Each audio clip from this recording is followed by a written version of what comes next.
zielone, ekologiczne z krajów skandynawskich są bardziej na lewo niż lewica, znaczy niż zieleni europejscy kontynentalni. Są w innej grupie parlamentarnej razem z tymi zdaniami. Są raczej bardziej proliberalni, nawet bardzo proliberalni. Zieloni? Tak. Francuski dzielni niemieccy, oczywiście ci dzielni niemieccy są raczej militarni, ale nie wojska wysłani na Afganistan.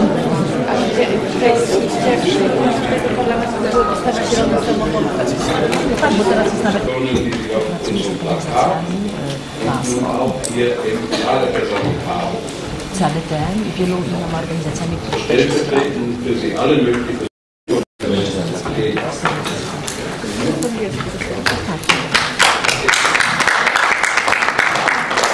Gemeinsam werden wir heute die Moderation am Vormittag übernehmen. Ich denke, ich muss weder unsere kritische Analyse der Ursachen der Krise wiederholen, noch möchte ich Themen vorwegnehmen, zu denen unsere Gäste über den Tag verteilt sprechen werden. Ich erlaube mir einige Bemerkungen zur Position der Linken, von denen ich glaube, dass sie selbstverständlich bekannt sein sollten, aber es ist kein Fehler, Erkenntnisse zu wiederholen. Die erste Bemerkung, die Linke steht kritisch konstruktiv zum europäischen Integrationsprozess und zur Solidarität zwischen den Staaten und den Menschen in der Europäischen Union.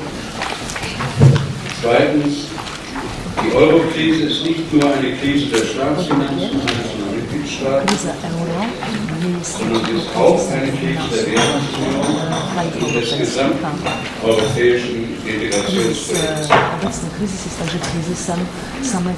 Drittens, es ist für uns als Linke nicht zu akzeptieren, genau den neoliberalen Weg, der in die Krise geführt hat,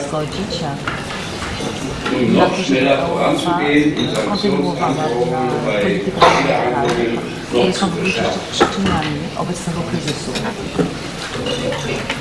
Viertens, wir können genauso wenig hinnehmen, dass demokratische Mechanismen bei der Entscheidungsfindung und Kontrolle immer weiter ausgehebelt und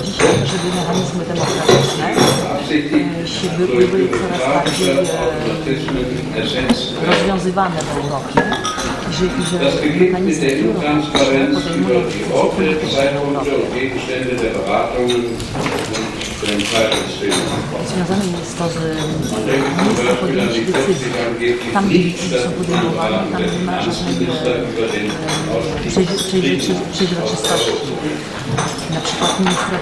Das geht weiter mit den unterschiedlichen Gegeninstrumenten zur Durchsetzung der wirtschaftlicher Prozesse genutzt werden sollen.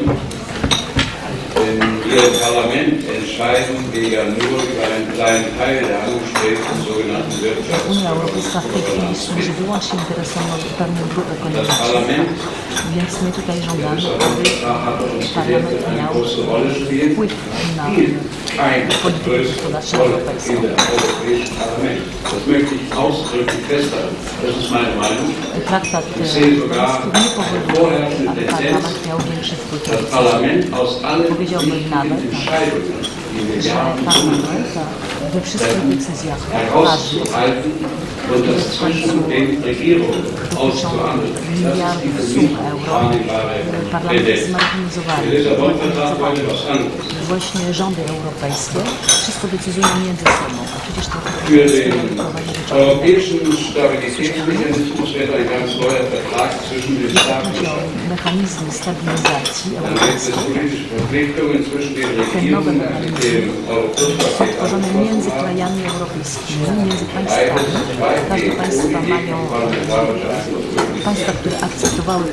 und schließlich aber von entscheidender Bedeutung Portugal und potenziell im Gegenzug zu den benötigten Hilfen auferlegt worden finden auch jede folgende Regierung an einen Sozialabbau-Kurs ale odwrotnie. Są mechanizmem dominacji nad tymi krajami. Zmuszają je do tego, żeby kierować posłami socjalnymi. To, co dla nas nie ma sensu z punktu widzenia ekonomicznego. Oczywiście nie możemy tego zaakceptować z powodu jak wygląda dyskusja sur ce point, en sachant qu'il y a une série de questions qui sont de toute façon en débat, je pense, parmi nous, qui sont en débat au sein de chaque pays et qui sont aussi en débat au sein de chaque organisation. Parce qu'il est évident que les mobilisations qui se passent aujourd'hui en Europe et les difficultés que nous rencontrons depuis un certain nombre d'années, renforcées par la crise financière, font que de nombreuses discussions ont lieu sur tant les propositions que sur les stratégies à mettre en œuvre. Alors, il a été question dans les deux interventions qui ont précédé des mobilisations en cours. Il ne s'agit pas là de faire des pronostics sur l'avenir, mais de relever que l'obstination avec laquelle les jeunes, les salariés, les chômeurs, les précaires, les femmes, les immigrés se défendent et luttent aujourd'hui montre le refus massif de laisser le monde dans les mains de la finance. Et pour nous, c'est quelque chose qui doit être mis en lumière et qui permet aussi de tenir cette réunion et de réaliser cette initiative. Pour attaque, le renforcement du pouvoir des institutions européennes et avant tout, cela a été dit, des ministères des Finances européens. Dans le pacte pour l'euro, et la preuve, s'il en fallait encore une, de la servitude volontaire dans laquelle ceux qui nous gouvernent se sont mis vis-à-vis des marchés financiers. Il nous faut dans cet événement mettre en lumière ceci et faire sortir ce que Barroso a appelé la révolution silencieuse de son silence. Dans ce pacte, au nom de l'aide aux États en difficulté, les règles qui ont été mises en place à l'origine de l'Union européenne sont renforcées. Nous avons maintenant des super critères de Maastricht, accompagnés d'institutions de contrôle et de sanctions envers les États récalcitrants. Tous seraient touchés. Les budgets, les dépenses publiques, les politiques sociales, les négociations salariales, la protection sociale. C'est donc bien une étape supplémentaire et particulièrement grave de déconstruction des acquis sociaux. Tout cela est fait au nom de la dette et de la lutte contre la dette. Pourtant, celle-ci est bien le résultat essentiel des mécanismes de la crise financière qui ont transféré la dette des banques sur les États et sur les populations maintenant à qui on demande 2 fois de payer. Une fois pour rembourser les banques et une fois pour rembourser les États qui remboursent les banques. La discussion sur les alternatives à cette politique renvoie à plusieurs niveaux indissociables pour nous. Le niveau national, le niveau européen et le niveau international. Certaines propositions ou batailles politiques ou mobilisations s'inscrivent aujourd'hui dans des cadres nationaux. Mais nous ne pouvons pas compter, nous ne pouvons pas viser, même si nous le souhaitons, sur une grande mobilisation qui, dans un pays, réglerait tous les problèmes, ou sur un bon gouvernement, une bonne social-démocratie qui enfin entendrait raison. La discussion est bien ici de savoir si nous pouvons nous opposer à ces politiques qui sont en train de se mettre en œuvre. Et il y a un certain nombre de propositions d'attaque et des réseaux des attaques d'Europe à travers une interpellation des parlementaires européens et y compris à travers une rencontre que nous avons demandé aux parlementaires européens avant le vote au Parlement européen qui devra se tenir le vote qui se tiendra le 8 juin et rencontre que nous tiendrons le 7. Donc nous voulons nous opposer à ces politiques qui sont en train de se mettre en œuvre et nous voulons aussi, dans la discussion ici, discuter de quelles alternatives nous voulons ensemble, sur quels objectifs et quelles mobilisations. Nous sommes en Europe liés par une histoire, par des guerres d'épais, par des murs qui se sont construits et des murs qui sont par des échanges, et nous refusons la logique nationaliste du un contre tous ou du seul contre tous, ou encore, ce qui reviendrait au même, du revoter tant que vous ne serez pas d'accord, qui est ce qu'on a imposé et aux Français et aux Irlandais quand ils se sont opposés aux décisions prises qu'on voulait leur imposer, décisions européennes qu'on voulait leur imposer. Le changement doit s'engager. Nous ne savons pas par où il va s'engager, mais nous voulons et il faudra qu'il gagne toute l'Europe. Il faut donc agir sur la dette, pour sa restructuration, pour refuser de payer. Il faut empêcher la spéculation, taxer les transactions financières. Il faut agir sur les recettes fiscales, en particulier mettre en place une fiscalité redistributive qui taxe les grandes entreprises et les plus hauts revenus. Il faut s'attaquer et continuer à s'attaquer aux paradis fiscaux. Cela veut dire aussi qu'il faut que la Banque centrale européenne finance directement les États plutôt que ceux-ci soient obligés de se refinancer sur les marchés. Au-delà de ces questions de la dette, la régulation de la finance est aujourd'hui nécessaire. Il faut interdire la spéculation sur les produits alimentaires, séparer dans un premier temps les fonctions de dépôt et d'investissement des banques, séparer les banques qui sont trop grosses pour tomber, too big to fail, engager aussi dans les banques le financement d'activités socialement et écologiquement utiles. Une personne sur la place d'Allemagne à Athènes montre que la résistance et le mécontentement, quand ils ne trouvent pas une expression via des formes traditionnelles, et notamment via le mouvement syndical qui a une place extrêmement importante. Alors, il est clair qu'une partie importante de la dette publique des États de l'Union européenne est illégitime, car elle résulte d'une politique d'otage des institutions financières privées responsables de la crise qui a coûté très cher, pour légitimité une part importante des dettes publiques. À cela s'ajoute dans un certain nombre de pays soumis, dans des pays comme la Grèce, la Hongrie, la Lettonie, la Roumanie ou l'Irlande, je vais ajouter maintenant le Portugal, les prêts accordés par le FMI.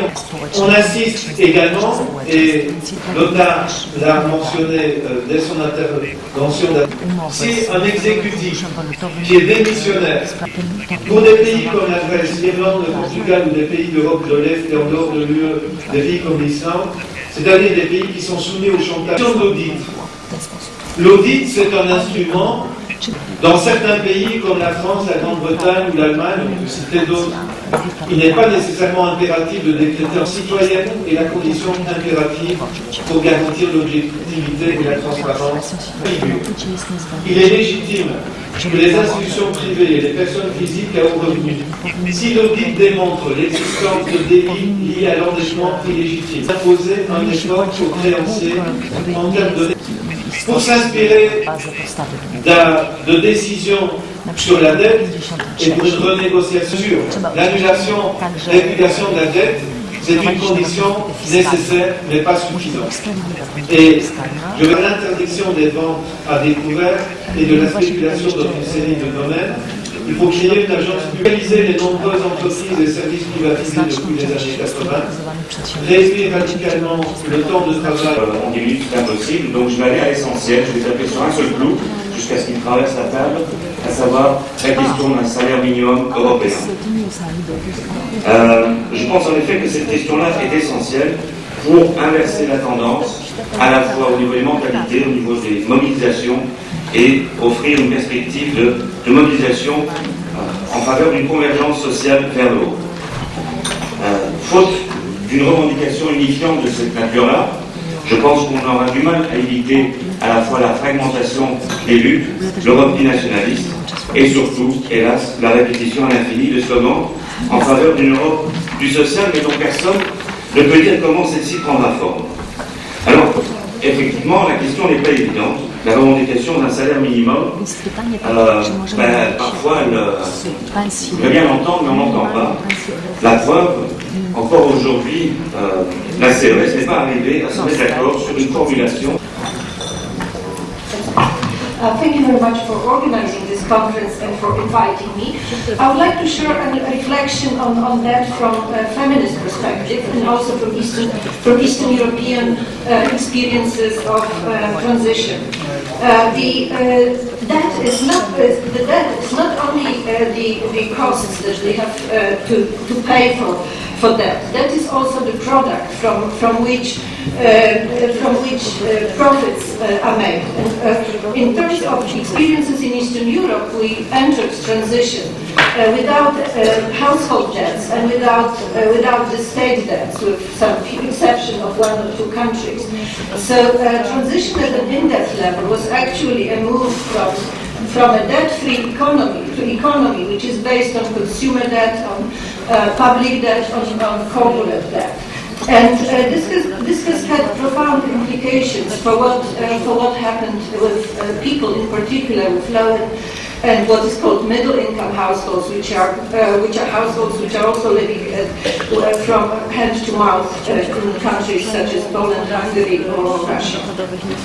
And for the low-income households, the transition was a permanent financial crisis.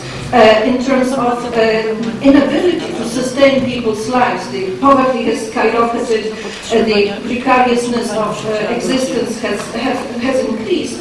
And actually what happened was that neoliberalism and neoliberal state, which was introduced across Eastern Europe, has created a system which brought the same results that can be compared to war. And to economists who studied the transformation in Latvia, Hudson and Somers, they said that the outcome is that if countries have been invaded militarily, in terms how much profits has been generated and expropriated, and how much labor has been either destroyed or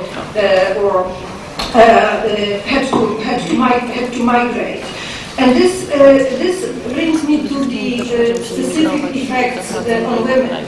And the debt crisis, when we look at it from the point of view of debt dependence of the economy in terms of dependence of households, firms and states on debt, is on collision course with social reproduction. And women have a very specific relationship, both biological and social constructed, with social reproduction, which means that they are at the receiving end of the debt crisis in a way. And whereas women from affluent households can buy for instance, the care work from other women, women from poor households and lower middle income households, they cannot do it. They have to make up in terms of their own work for cutting of social services, for very low minimal wages, for privatizing healthcare, for privatizing education, for privatizing pensions, which also makes the social protection systems very vulnerable to the volatilities of financial markets. And in Eastern Europe, when we talk about the neoliberalism, what is very visible is that actually the state has privatized itself. All the social sectors such as education, healthcare, pensions, the social obligations of the state have been transformed into according to the logic of the corporations. So actually the state becomes the state functions as if it was a corporation itself. And now the care work does not disappear, it is privatized to households, but this comes on top of the precarization and intensifications of work, which is the result of pressure to cheapen labor and for the economy, which is based on debt, to function, and to speed up the turnover of capital. The cost of labor had to be constantly reduced and then transferred to households and to women. And now, what kind of alternatives we can think about from this perspective?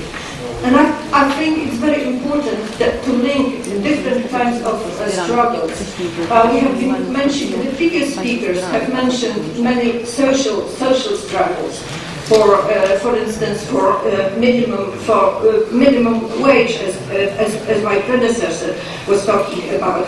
But the social struggles need to be linked with women's struggles and with environmental struggles to look for measures that can slow down the time of reproduction of capital and to minimize the effect it has on social reproduction. And I think one of the measures to do it is to look in that in a different way. To look at the debt as a product, to carry out a kind of audit of debt from the point of view of its effects, who makes profits on that, who pays social and ecological costs of that, but also what kind of products are made out of that. And when we talk about the indebtedness of the state, about public debt that we have to pay for. This debt is also the basis for new financial products, for structured finance, when new virtual financial economy is created on top of financial economy and contributes to the volatility of the economic systems. So what I would propose as one of many alternatives to take up is to carry out this kind of analysis of debt. A life cycle analysis of that to show how the whole economy, people's lives, functioning of the states, but also functioning of the market is dependent on that. And how we can carry out an exercise in political imagination to invent projects which are not dependent on that, local economic projects. How we can reinvent markets, how we can provide livelihoods for people, which would ensure that people can sustain themselves. And when I look at the situation at the moment, I can see that the state is no longer what we imagined it is. The sovereignty sovereign decision-making power about our lives and about our death as well, does not belong to the state. It has migrated to capital and to the church. So in this context, inventing alternatives and alternative means of livelihoods for people and redesigning local or translocal markets, it's very important to provide livelihoods and to make people less dependent on the volatile debt economy. Thank you.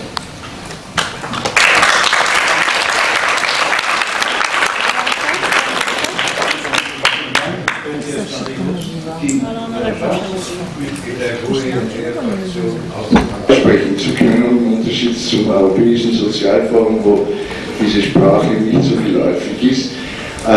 Ich glaube, wir haben jetzt schon eine